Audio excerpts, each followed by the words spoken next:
Well, I got a little bit more done today. I got the rest of the transmission hooked up.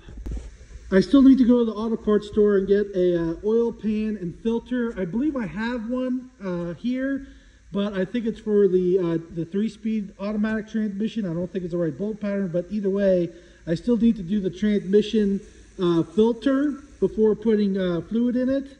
I also need to change the oil filter on this before, and then I got to put oil in this. I still did not hear anything on the turbo yet, so what I might do is take the old turbo off my old engine and rebuild it, since I have the rebuild kit. So I can get that done, and I can put that on this motor, even though it might last only a year like it did on the old motor. But that will at least make it drivable until I can get, the kind of turbo I wanted to get is a roller bearing turbo. The turbo I have, that I used to have on Sticky Pete, was solid brass bearings that the turbine's shaft rode on, and I guess I was over spooling it or getting it too hot, and it wore out the bearings in it. So the new turbo I wanted to get has roller bearings in it, and it's also water cooled. So I wanted to tap into one of these water ports and go into the turbo and then out to the return of the block. So that way it does not get too hot to melt the seals in the turbo. So that was the aftermarket turbo I was trying to get for this. I haven't heard from my friend yet, but that was the upgraded turbo I wanted to do. Yes, it's a very expensive turbo, but I need something to handle the heat of the exhaust burning this waste motor oil. And for how much I'm putting out the exhaust, I guess like my factory turbos, like they were going bad because they were getting spun too fast and over spooling them. So that kind of turbo would not over spool. You know, it's like 1,000 horsepower turbo I'm going to be putting on. What this is, maybe 500 horsepower is all I'm turning this up to, basically. Now I can definitely do 800 horsepower, no problem. If I change out the injectors and turn this pump up even more, like change out these pumps, you know, I could definitely push 800 horsepower, but the transmission is not going to handle it. It's only good for 800 foot-pounds of torque. At 500 horsepower, I'm already like 900 foot-pounds of torque going through that transmission.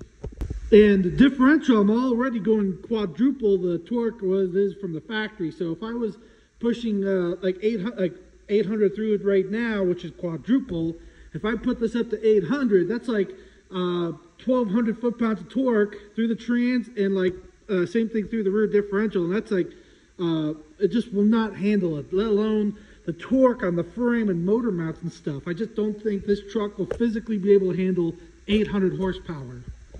If I had the aftermarket rear differential with traction, the torque bars on it, or traction bars, aftermarket transmission, which is a different casing that can handle that kind of torque, then I can push this up to the higher horsepower. But this is still an everyday driver. You know, I want to go back to like 27, 28 miles per gallon. I don't want to keep going at like 18 or 20 miles per gallon. So I'm just kind of waiting right now until I get the injector lines, which will be in on Tuesday. I don't want to do the electrical yet because like I don't want to put the injector lines over top of the electrical wires and stuff like that. So the electrical is waiting for right now. And I did not put the nose on yet because I like it when it's like this, where I can easily reach everything on the back of the motor. So I want to get all that done first before putting the nose on. So pretty much just get it together, do a nice test run, get everything primed up, and then I can finish putting the nose on. So I don't have to do much to the wire harness. So this temperature gauge, I got to extend so it can reach to the sensor in the back of the head. Hopefully that still works, because it did go against the firewall and bent the tab out a little bit. I'm hoping it still works, but if it doesn't still work, then I can wire into either this one or the one at the back of the head to try to get to work for the factory temperature gauge. The intake heater, I just got to cut the zip tie so these can extend all the way up to here, because the original one was here. It just has to extend to there. I got to hook this one wire back up for the voltage regulator. And I also got to do wiring for the injection pump for the little shut-off relay. So this was my ignition wire, which I could still use, but I need to hook up a wire to, right here, I can just tap into the starter wire. That way I have for the 3 wires, you have your ground, your constant from the key ignition, and then from the starter to activate that relay. So that should be all for that. Everything else hooks up just fine. The oil pressure sensor just plugs in, and you know the alternator wires are exactly the same. So that wouldn't be hard at all to lay that, to secure that and hook that up. That's simple. And again, yes, I know the wires look bad with them all scattered, but 90% of these wires I don't even need. These were all the wires from the original fuel injection 318 V8. I never took the time with a wire diagram to cut all the wires I don't need and only hook up what I do need. Basically, this main plug right here is what connects to the engine wire harness to the transmission and motor.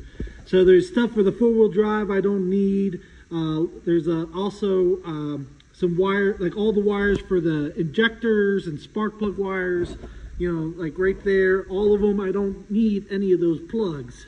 I just like wrapped it up with electrical tape and stuff and just kept everything there, only hooked up what I needed. You know, so ran the wires for the voltage regulator and ignition and a few other little odds and ends. This was another wire that hooked up to the ignition. Oh, sorry, not the ignition. This was a cold start. This was to, besides you push the button, it activates the relays for the grid heater. This one was for the cold start advance on the injection pump. But this gets hooked back up to the flamethrower exhaust system, which is this wire right here. This just gets hooked back together for that, since I don't need that anymore. Well, I'll definitely keep you updated as I go.